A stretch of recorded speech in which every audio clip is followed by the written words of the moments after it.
His heart don't pump no Kool-Aid so deep. You guys haven't been able to see Donovan's beautiful face over the last couple of weeks because we've had guests in, but he's back.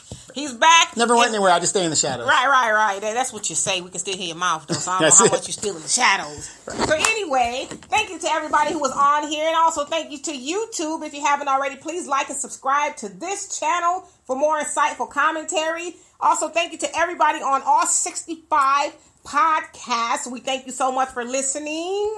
And, of course, to those on Facebook, the other side of the conversation, where we could not do this show without you. And so... Exactly. Don't forget my man Marcus. Can I finish? Oh, you can finish. Also, thank you to Marcus Guyton for we don't want to get sued. For everything that he does behind the scenes. We could not do this without him either. And again, just thank you to Donovan. He all right. I'm all right. I got a great announcement for you guys a little bit later on. All right, very great announcement. And I'm going to tell you, I'm not saying it's God-based, but you got to be faithful to yourself, number one. And things do happen. Just keep moving, right? Things do happen. So those are people that are laughing like, oh, they ain't got that many followers and this is that.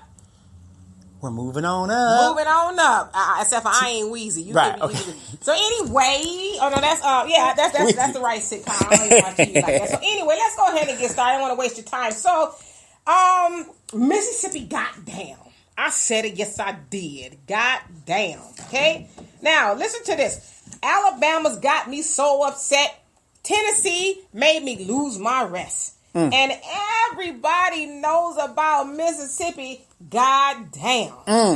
Those are the most eloquent, if you will, lyrics from Miss Nina Simone. It was her song called Mississippi Goddamn, where she was basically lamenting in her song about all things. Oh, good, Tony. I'm glad you're on here so you can help me out with the whole Mississippi issue. So Nina Simone was talking about the I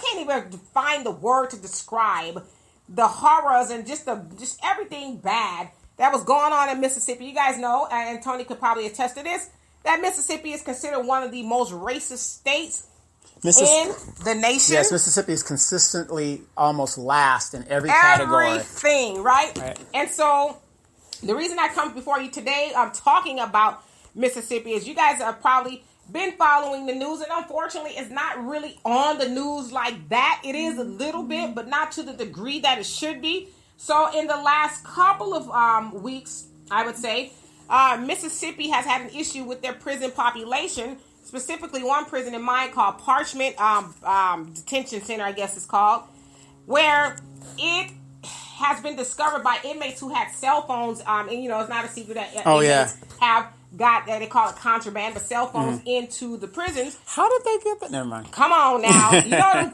correctional officers are sneaking them in Gotcha. So anyway, so the prisoners with the cell phones have released footage of the prison where the infrastructure and just the whole building is dilapidated. There's water leaking, there's mold, there's rats, there's been a lot of murders. There's been 5 murders within the prison system. I think 3 of them took place at the Parchment prison facility, and then 2 others somewhere else. If I'm not mistaken, correct me if I'm wrong, Tony. And so I guess it's been an ongoing issue for a while, but it really got legs, if you will, when these photos came out. So a lot of journalists, so actually the prisoners sent photos to the New York Times, and that's where, it kind of got national notoriety, attention that this was going on in there. And so the prison, from, what it looks like, should be condemned, right? It should be, I know it's for the condemned, but the prison should be condemned. It should be shut down. It is not for human usage at all. Well, they said that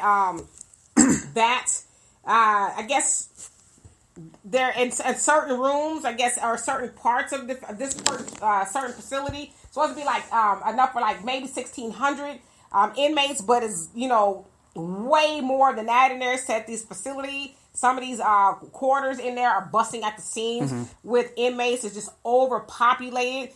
Because obviously they just, prison is a big business, if you will, and they just send people to jail for all kind of stuff. And they said and they actually had 2 escapes. One of the inmates that escaped said he was doing 40 years for, it was like something minor, can't remember what it was. So he's doing 40 years for something very small. So he was one of the ones that escaped and caught them. Obviously, it's like, you have the resources to catch prisoners that escape, but they say they don't have the resources to man the prison. So that is true. They're looking to hire about 800 correctional officers. Now, I guess how much these correctional officers make? Over $100,000 a year. Huh? Oh, in Mississippi, 40,000. 25. Oh, 25. So the prisoners, the correctional officers. No wonder they're making money on the side. Like $25,000 a year, and so they're saying that's part of the problem. They can't get people to stay or even come get the job. Mm-hmm. Mississippi, and Tony, again, correct me if I'm wrong, the cost of living is not that expensive. No. So I guess $25,000 might be an okay living wage, maybe. I don't. However, you want me to go and jeopardize my life for $25,000, where they say, it is very brutal in there. I mean, a lot of the inmates are not inmates, and correctional officers are scared of getting killed. Going to work every day is stressful, and so they're talking about giving them a raise, and they're going to raise their annual income to like $30,000. Yeah, we made it. Right.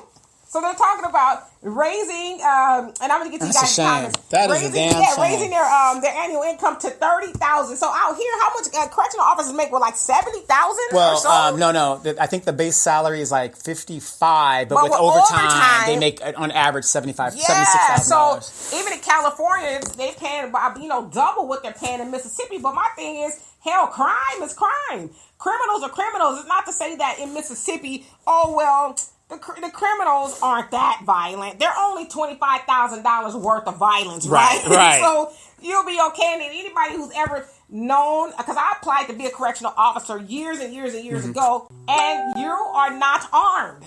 Right. You're not. You can't be armed in a jail. You can't be armed in prison, because if they overtake the prison, that they can take your guns and overtake the prison. So correctional officers don't have guns, and they also say within the same institution that a lot of the towers haven't been manned in a very long time, and so inmates are kind of just doing what they want.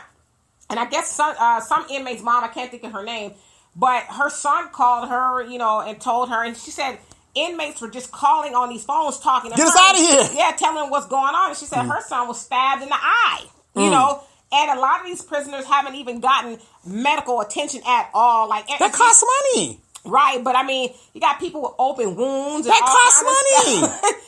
Everything comes down to, and that's the problem. When society comes down to, when everything has a price and you want to outsource it, don't expect the best care or any service at all. Right, so I get it. And, and I promise I'll get to you guys' comments. A lot of people will say, well, they're in prison. What do they expect? Most of the people in prison are there for non-violent offenses. A lot of people are, yes, true. There's more of those people than there are violent offenders. But so where does it say, when I'm getting sentenced, that I should go and endure the most heinous, situations ever known to man? Like, we know going to prison shouldn't, unless you're rich and you're, go to Club Fed or something, But where does it say that I'm supposed to endure just the drama and the trauma? Well, the funny thing that you say that in other countries, let's say so-called third world countries, which aren't really third world, Japan, Asia, in the Middle East, and some of these horrific things that we're fighting for freedom and stuff like that. Right.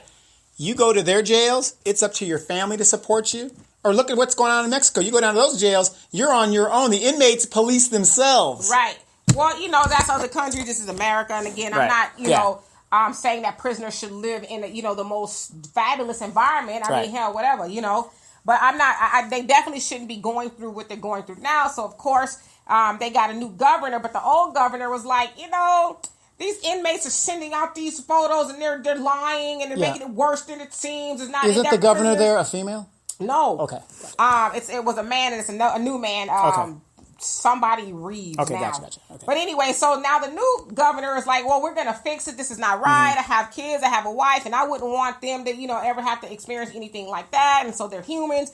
We need to fix it. So it sounds like maybe they're trying to move some of these prisoners out. And so in the meantime, Jay-Z and Yo Gotti have sued on behalf of like 25 inmates for them to have, at least a humane environment and have basic needs provided, right? Is he gonna share the money with the people he's suing for? Well, I don't know. I guess at this point they're just asking for them to correct the situation. Got it. So that these prisoners aren't lives are in jeopardy per se. Like one of the guys who was murdered, he had his neck broke and he was serving 17 years. So it wasn't, not that nobody should die. I'm not saying that.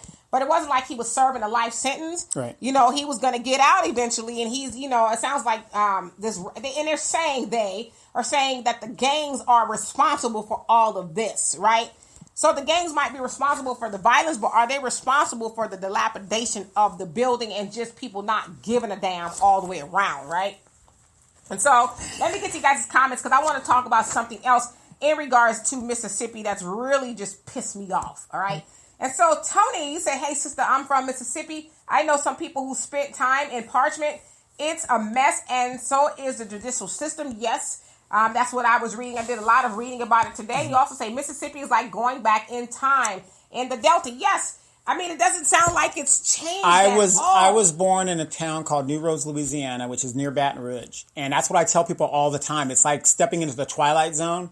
You go back there and nothing really, the white people are still in control. You don't look at them. Right. On their side of the street, everything is pristine. And then you go to the black side, hellholeville, and right. They don't put resources in the black community. But the white community look like slave plantation, no problems. Yeah. And so it's just like Mississippi is, to your point, Tony, it's like stuck in time. And like what time? Like, right after slavery, Jim Crow, like that's where it seems like it's stuck. And I'm not, shading anybody who lives in Mississippi, but I am. No. I wouldn't want to live there. Yeah, no. And that's exactly why I don't like to go down and visit. I wouldn't want to live there. Just it's horrible, right? Like I said, I'm gonna get into some other stuff. Hey, Larry, what's up? And Cindy says, what it do? It don't do nothing right now. No. And Tony also say they have good benefits. The longer you work, the more you make. The pay is good for Mississippi. So yeah, so you're saying $25,000 is good for Mississippi, but is it good for somebody who's working in prison with hardened criminals? Because I wouldn't work there for $25,000. And Walter, you say, I said on the last show that black people were headed back to slavery. Yes. You sure did. We're going to get into that portion of Mississippi in just a second.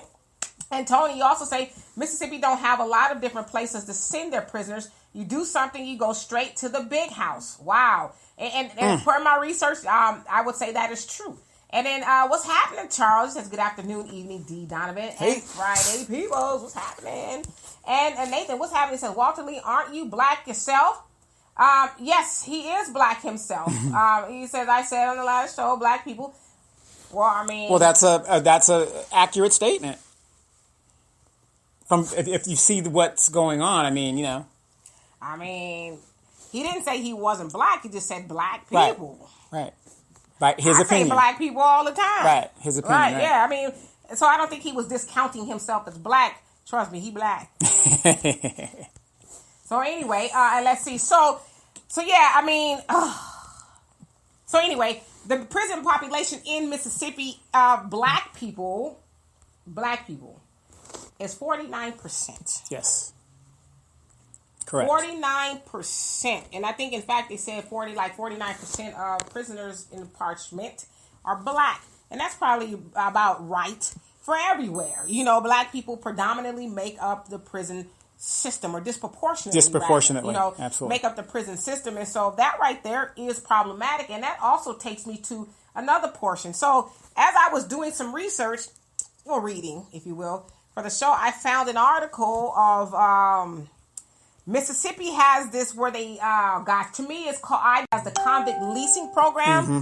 But it's a program where if prisoners or people who do things wrong, whatever that is, that maybe they stole something from an employer, or they have tickets or something like that, instead of them going to prison, they get to go to a situation where it's not prison. So this one particular place, it's a renovated hotel that has bars and wires around it. So once they leave for the day, they go work in somebody else's business. So it was one lady was working at Church's Chicken to pay off a crime that she committed back in the day. She worked for a check cashing place, and she stole about, $10,000. She embezzled $10,000 over time, and she said because she needed it. She was taking care of her family. Her husband, Survival. Yeah, her husband had died, and she said, and they actually said they saw the video of her watching as the repo man came and repoed her car. Right, survival. And so she was like, okay, I need to get out of this, hole I'm in. So over time, she stole about $10,000.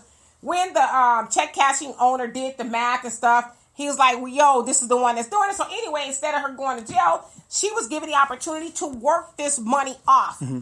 Well, she said, I think maybe it was 3 or 5 years so far, and she was nowhere near working it off. And so one day she just said, wow. and she ran away. Mm-hmm. So it ran away, right? Like we're talking like a slave, right? Slave, yeah. She runs away, and so like 2 months after she ran away or escaped, if you will, the prison received like $2,100. So allegedly, that's what she's earned into paying off what she owed. Now, so they said some of the money, all that time, and that's all that time. Good. So some of the money goes to the court, some of the money goes to the correctional Something's facility, not right. Yeah. Some goes to the person that they stole from, and they get everybody gets a cut. Gets like a small percent, right? Mm-hmm. And so basically, she could have been there forever.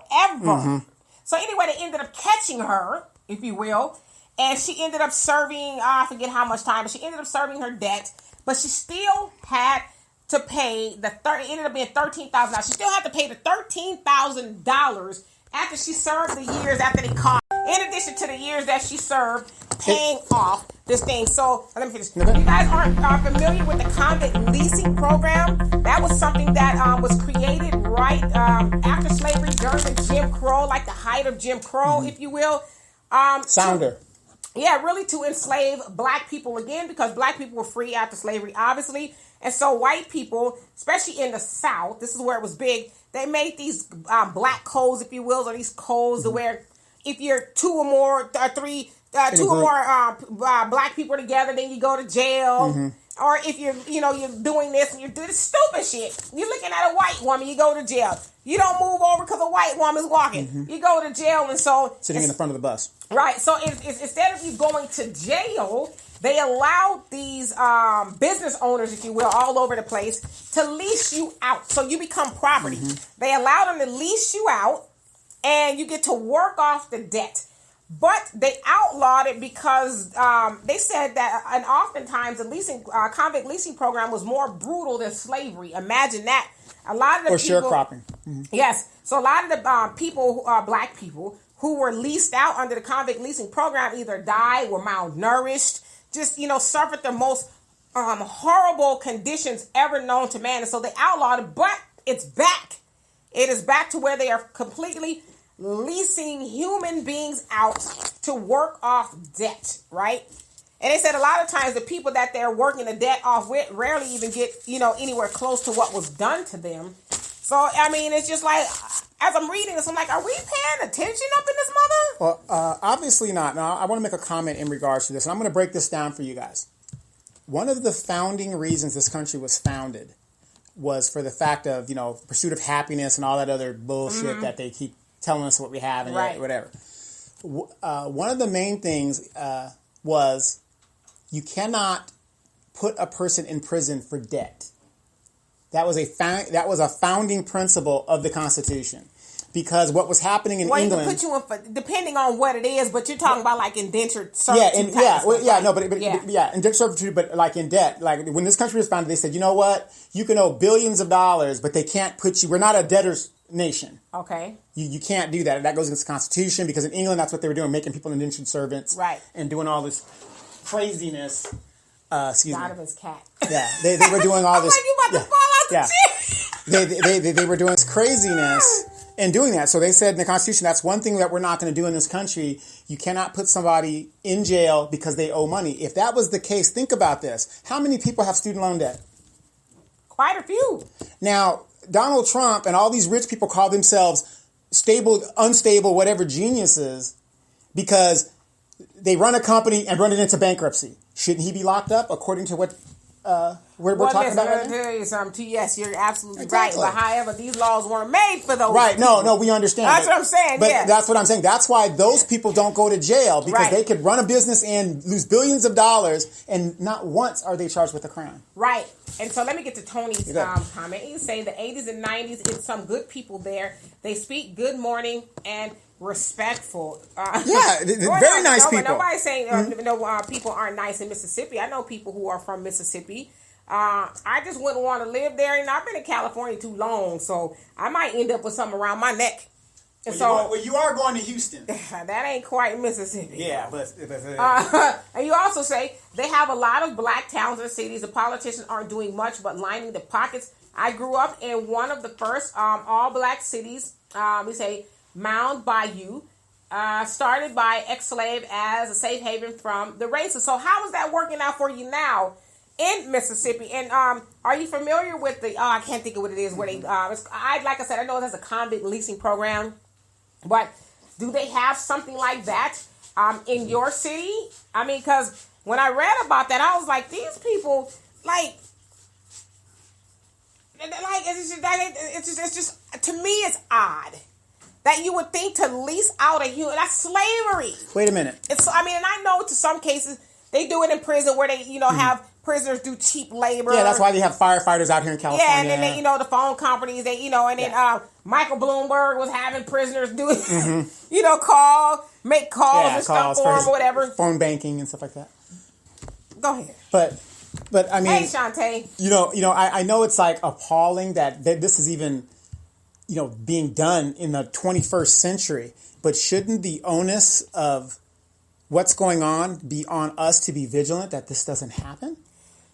Where's the outrage? Right? No, I agree. And we do have a large responsibility to bear in regards. Where's to the Congressional Black Talkers? Well, listen, like I said, I had to search. Where's John Lewis? I had to search for not search, but I was actually scrolling down on my news feed, on my Yahoo news feed. Believe it or not, I still do Yahoo. Yeah, Yahoo's big in Japan. Yahoo news feed, and it didn't come up at all, so I had to go Google it, right? Because I was trying to prove a point to myself. Like, let's see how well publicized this is, and it's not really. I mean, it had like a little bleep or whatever in the media, but most of us don't even know about it. Mm-hmm. And I actually got the idea from Phil from the Advice Show or the African Diaspora Network. Or the Philip Scott Show. Philip Scott Show, where he says, hey, you YouTube or black content creators, please talk about this. Bring awareness to what is going on in Mississippi because people don't know. But here's the thing. The people that live in Mississippi, where's their outrage? Right now, it directly affects them. Well, so, Tony, we're going to ask you, is there outrage in Mississippi over what's going on? I mean, how can they approve a program like this, have a prison in the condition it is? They're taking our tax dollars just as much as they take white tax dollars, and then we're the one disproportionately representing the prison. So then it makes me ask, are black people in Mississippi, and I don't know because I don't live there, but are black people in Mississippi just conditioned to think it's normal? Yeah, go along with low. I mean, we're in the 21st century. We can't continue to go around and close our eyes and hope it goes away. Right, because it's not. Actually, it's getting worse. I mean, it's slavery is what it is. It's exactly what it is. And like I said, you guys should look up the convict leasing program. It was a horrible thing to do to people. And this is the same stuff they're doing. Yeah, people can't pay their debt. Yeah. Or instead of if you get a fine, and if you can't pay it, you can always go work for Charlie Chicken up the street and pay off the debt. But they also said they also said that the accounting is so bad to where a lot of these prisoners aren't told how much they've actually earned to pay it off. Nobody knows, and it's a mess. Right. So, or they put fee. It's almost like sharecropping. They put fees on them, like, okay, to work here you got to have a uniform, so there's a uniform fee. All of that. And all there's of this. That. That's exactly you need what your they've done. equipment. We're going to charge you to that. It is no different than sharecropping on an industrial scale. And so to the other point of that, so if I'm in Mississippi and I've committed a crime, I don't have the money to pay for, which a lot of people don't. Is restitution is what it is. You don't have money to pay the restitution, so you're thinking, okay, like Mississippi prisons are horrible out here, right? I don't want to go to a Mississippi prison, so let me go to this convict leasing program deal. Perhaps, I'll be out in a couple of months or whatever, but, just like Donovan alluded to, sharecropping was the same thing. sharecroppers, people who were leasing the land, if you will, with hopes to buy. But they never did end up buying it because then the bank would say, "Oh, well you didn't pay this on time. We're going to tax some more fees." Or it's not just the bank. It was the landowner itself. He'd say, "Well, you got to buy your seeds for me. You got to buy your supplies for me. And then, by the way, you overspent, so, I'm going to give you all this credit. Right. Plus, $100,000 in interest. Yeah. So then you're in debt for life. And then, back then, if you didn't pay those things, guess where you went? Yes. You went to prison. And then they leased you out sometimes to those same landowners you were sharecropping from. A good movie to watch for an example of that is Sounder. Yes. That's a good, right. Explain it to him. I mean, that's a very good. This guy went in perfectly normal. Nothing wrong with him. He stole a chicken. They put him in there. He eventually, one thing after another. Yeah, one thing after another. He eventually leased him out to work.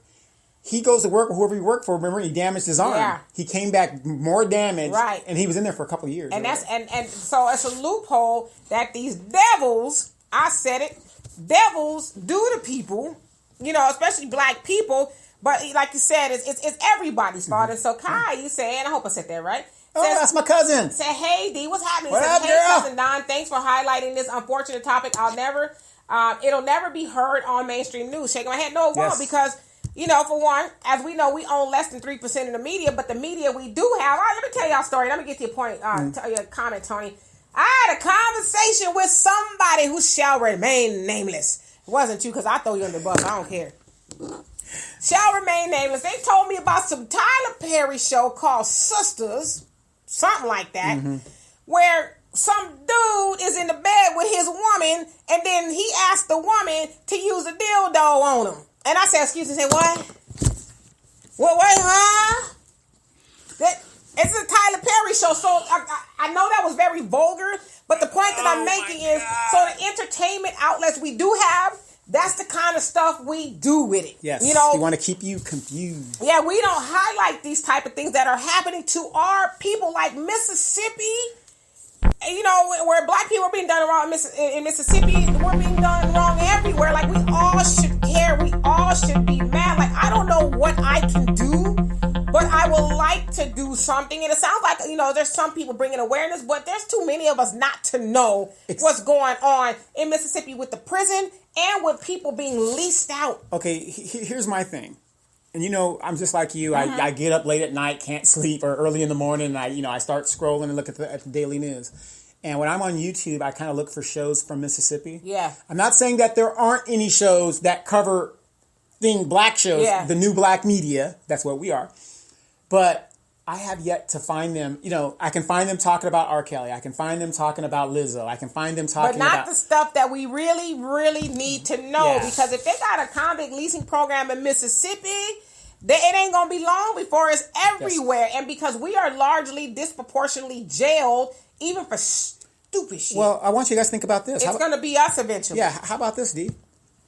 With 12 years to go before zero black wealth, I think they're probably setting that up as a test bed to get ready for the loss of wealth that we're about to experience. Just what happens when you don't have no money. You start committing crimes. You ain't going to starve, is you? And you can't afford a lawyer. Right. So the chances are we're going to have a nice, big, working... The plantation, goddammit. Call it what it is. Plantation type situation. And Tony says, I haven't heard of any prisoners working in a regular job to pay off debt. Yes, it's happening in your state. And what's happening, Samuel? Let me get to that. He said, no, we're just finding out like y'all. We're always knew it's bad. Mm-hmm. When I was in high school, we had prisoners come and talk to us in the gym about what goes on in prison. Yeah. Jesus. I mean, it's just like... That's scary. It's very scary. It's happening in your state. And I'm not saying anything about you. Or just a lot of people that I didn't know until I read about it. And here's the reverse of that, too. You got to think about this. We're in California, New York, and some of these metropolitan cities. Mm-hmm. They won't even let you do community service because it's almost like it's a plan to design to where, okay, I don't want to pay the money, but I want to help my community. Hell no. We need you to get into prison because AT&T needs you to, build some phones. And, right. But have you ever wondered? Have you ever wondered why, like, you look at these major cities and it's all trashy and stuff? Right. When they allowed people to do community service, everything was pretty much kept up for the most part. I don't see them as much as I used to. Right. Yeah. And Sydney says, hey, it's not just Mississippi. It's New Orleans, Miami, Arizona, Rikers Island, Chicago, San Quentin, et cetera, et cetera. Right. So, but how come we don't know about this on a large scale that this is going on? And, you know, I guess to some degree it's financed by us if we're paying for these institutions to house these leased people, if you will. And Tony says, my brother-in-law works at the state prison. So what is it? Is he testifying that it's all that people are saying is going on? Attica! Because the state, and you know, the politicians are saying, oh, this is done because of the gangs. This is the gangs' fault. That, you know, they're blowing it up more than it really is. This is what the politicians are saying. Can I say this? Go ahead. Since we're talking about the politicians, I want you guys to look at those politicians that champion that excuse and see what kind of stocks that they hold. Okay, exactly. And Samuel, hey, what's happening? So it said, where is, I put the article on my wall, and you're in Mississippi, right? Samuel, if I'm not mistaken. So I put the article on my wall. So go to my page and you will see it. I was blown away. It's a pretty lengthy article, but I was like fuming when I was reading this article. I'm like, they're like these poor people, you know, like I go work. There's like this one lady, she was working at a churches, and she gets picked up by a van that takes her back to the housing facility, if you will. Like they said, it was a renovated hotel or motel or something where they're locked in and they can't leave until they go work. So it's prison, but they don't get to like actually go to the prison, if you will. So it's on my wall. And Tony says, we just needed the nation to know what's going on because it was business as usual. And so to that point, let me get to the rest of these comments. And Tay says, we need to understand that the only one that is writing for Tyler Perry is Tyler Perry. Yes, he wanted us to know that, right? They say he has issues with black women. Well, good. That way I know who to sue. Now I know who to sue. Just him. Good. But but it's like, that's what we're doing with black media. We're like, I had the person tell me this, like, repeat this to me. I said, I'm sorry. I said, what? I said, this is like, I know it's on cable, but right. This is what we doing now? That's the kind of stuff we talking about? That's it. I was like, huh? And so dumbing down the nation. Tay, my niece says, oh no, she's watching. That notification is weird. So it's saying who's watching. And Cindy said, replying to Shantae, I missed that point. Can you please repeat Shantae? And so let's see. She says, also as you talking about Tyler Perry, where Tyler Perry, some show called The Sisters, where he had a guy, one of the couples were in the bed, and he asked his partner, a woman, to stick a device in him.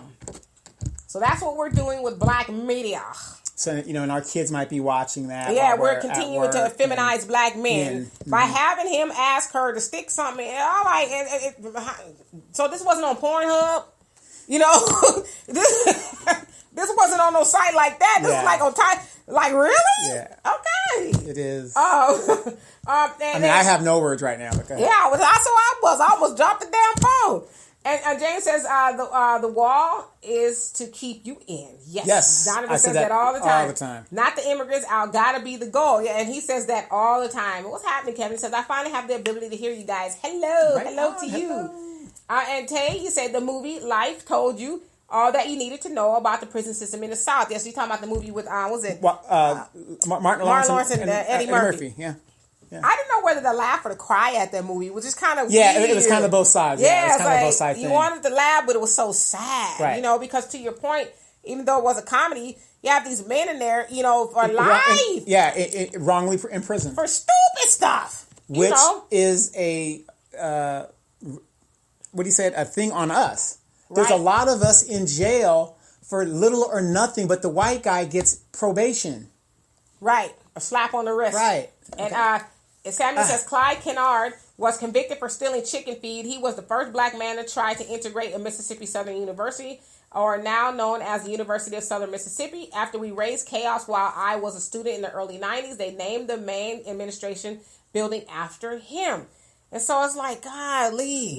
Is there a law named after him so that situation wouldn't happen? Chicken feed. I mean, I'm glad they gave him a building, but eventually buildings crumble and they go away. We need something that's a long stick that people are going to remember. Yeah, how about like change? You know, change would be good. Like change from, you know, the white supremacist ways that you so eloquently participate in, right? Yeah. Hey Tay, he says, I'm pretty sure The guy who plays that part on Sisters was actually my leading guy in a movie I made. Tay, what the F? What's going on? Wait a minute. Hey, Jonelle. Wait a minute. She's not dreaming about me? No, this is a different Tay. This is my niece. Oh, your niece. Yes, Oh, yeah. yes. No.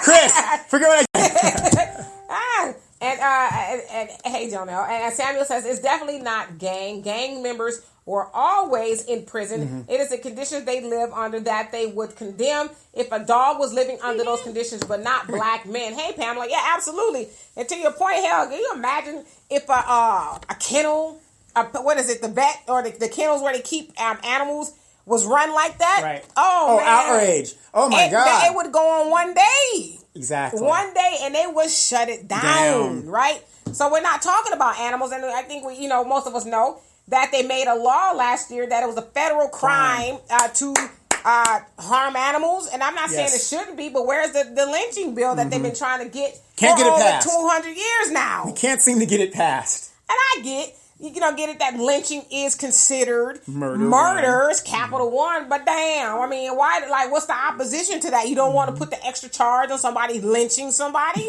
That's what, but hey, we know that in America, especially, animals' lives mean more than black men's lives. I mean, if you... Lives matter. Cat lives matter. That's right. If you don't believe me, just look up Michael Vick, right? Right.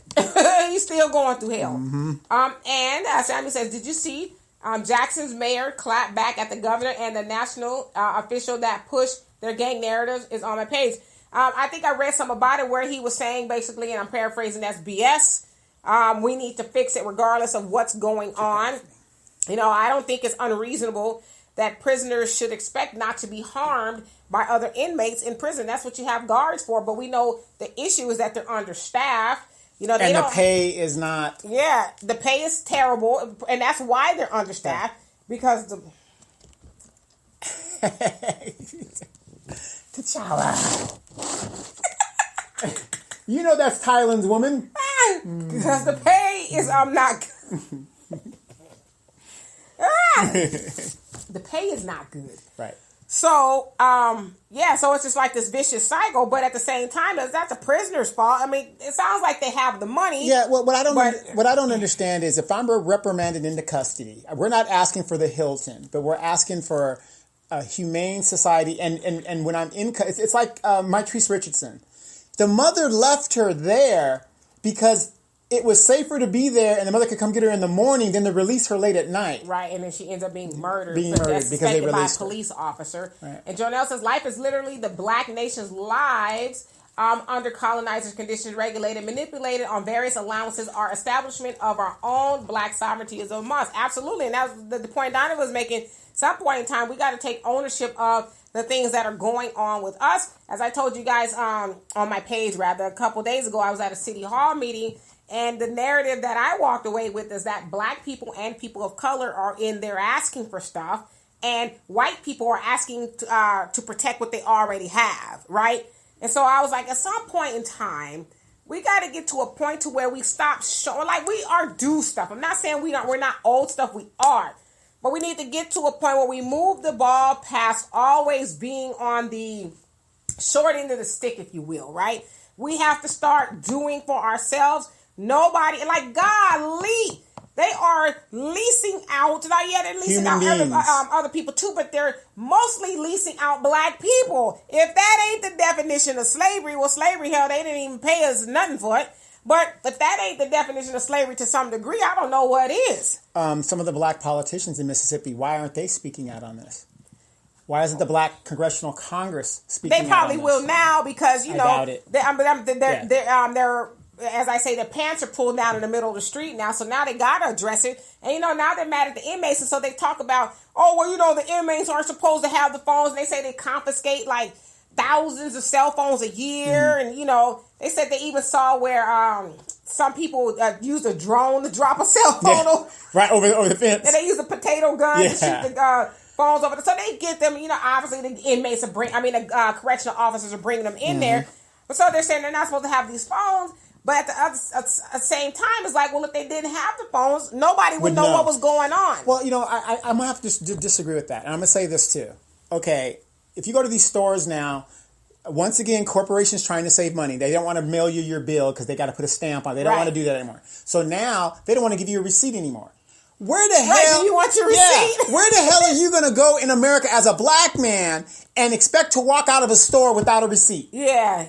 It's is this a trick question? Right. You know what I mean? So, I just, it's just so frustrating that they just...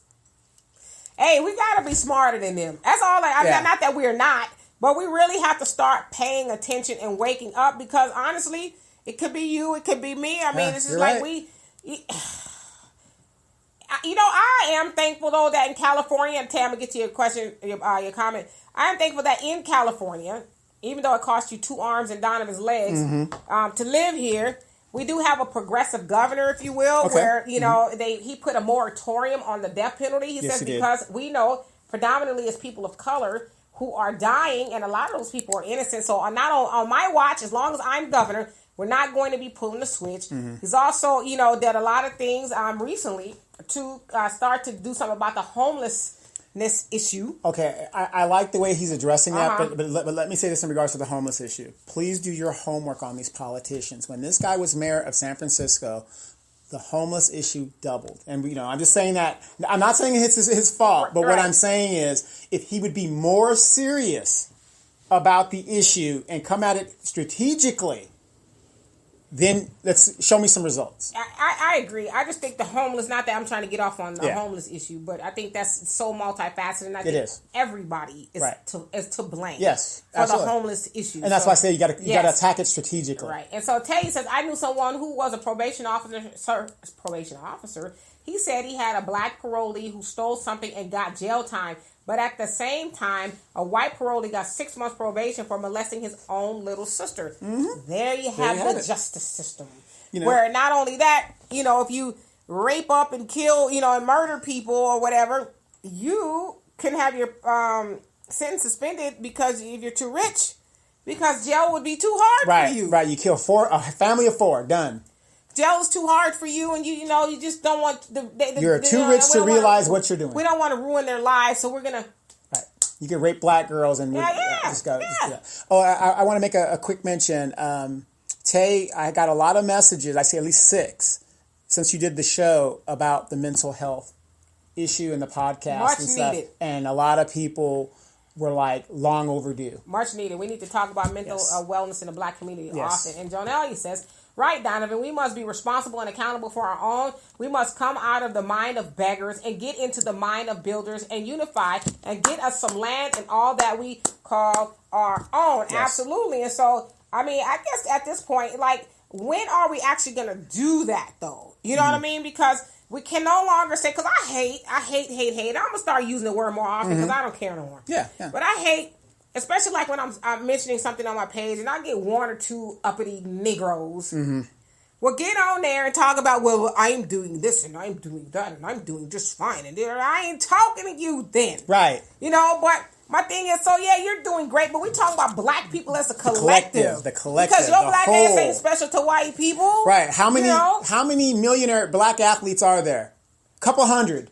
But does that represent all of us? And speaking of which, I don't know if you guys saw Odell Beckham. He's, he was in the locker room where I thought in the locker room people slapped each other on the butts or whatever. I don't know the whole situation, but he slapped a security guard, I guess it was, on the butt. Because he was talking to one of the players. I forget what it's about. I don't know. I didn't hear anything about that because I've been boycotting. Oh, I know. I was reading about it, and Al tells me about this stuff. Got it. So anyway, the security guard wanted to press sexual assault charges on him. Damn right. But the judge rejected it and was like, no, we're going to get him for simple assault if we got, because he touched you. But, we're like, nobody's safe. And nobody talked about, so Odell Beckham has his issues, but nobody talks about all the philanthropy that he does. Right. But so now this cop who, as Chris said, it wants this money grab, but nobody is safe. Nobody black in America is safe. Yeah. Nobody. And since we're talking about football real quick, I heard about the Antonio Brown thing. Yes, and we can write that down. We can talk about that. And Tay says, I'm glad to have opened the conversation. Yes, and we need to have you back so we can continue to talk about it. Yes, we need to talk about that at least once a month, minimum. And Samuel says, my brother mysteriously died. Oh, wow. in a Mississippi prison. Condolences. Godly. In 1986, when it was rumored that he wouldn't live to get out for what he knew while he worked undercover with the police. Wow. Never seen an autopsy report. Golly. You know what? I honestly, really, truly hate to hear that. It's like, and you know, kind of just what I've been reading about Mississippi and, you know, the prison system and all that, they don't feel compelled to tell you what happened to anything, you know. Don't worry about it. None of your business. Just know that it happened. But, you know, it's because they know, and I'm not saying this is true in your case, Andy, but they know us as black people, they don't get mad over news. And they'll be back. Yeah, they're going to go away, you know.